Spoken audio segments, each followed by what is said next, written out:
waits to find out if he will be extradited to the United States. He's accused of conspiring to hack American government computers and violating espionage law.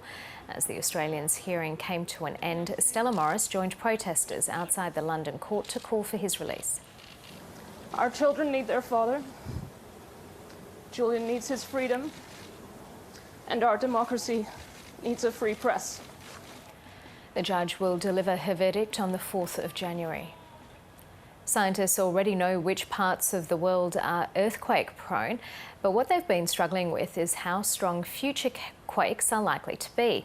A report published today may provide an answer, and it involves the study of precariously balanced rocks in California. Science editor Jonathan Webb has the details. They're a type of formation that can be created a few different ways. Erosion can leave one large boulder balanced on top of another one, or a glacier might dump a pile of rocks in a particular formation that leaves them a little bit precarious. And there are examples of this sort of thing all around the world. We have some here in Australia. But this study, which is out today in the journal AGU Advances, looks in particular at the area of Southern California, which, as we know, is earthquake prone. In fact, they've had a swarm of earthquakes just this week, not particularly strong ones, and not in the exact area where this study was carried out. But yeah, while Northern California is on fire, the south is shaking.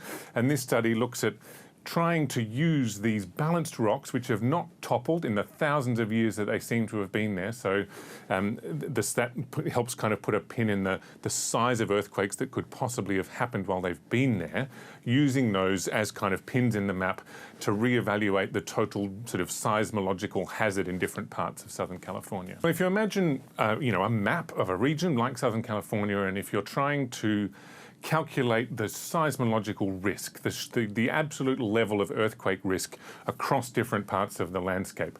All you've usually got to work with is how far away a particular point is from the faults that we know about, and how often those faults, according to our current measurements, move and shake and create earthquakes. So that's a fairly limited pool of data. In the case of actual seismological measurements, we've probably only got really decades of good data, and then we've got the written historical record, which goes back further, but is a lot more patchy, understandably.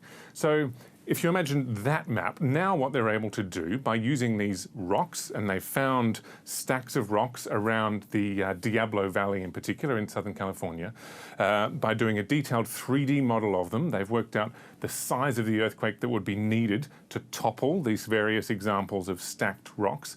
And then they can then put those on the map, a bit like pins, if you like, to say, right, well, in this part of the world, there hasn't been an earthquake of this magnitude for 10,000 years or 50,000 years, based on the chemistry of the rocks and how long they've been exposed to the sun. And that then allows them to really refine their estimate of that risk across the area, and it's got a lot more precise. They reckon the kind of curve of seismological risk is got up to sort of 47% more precise compared to what it was using existing measurements.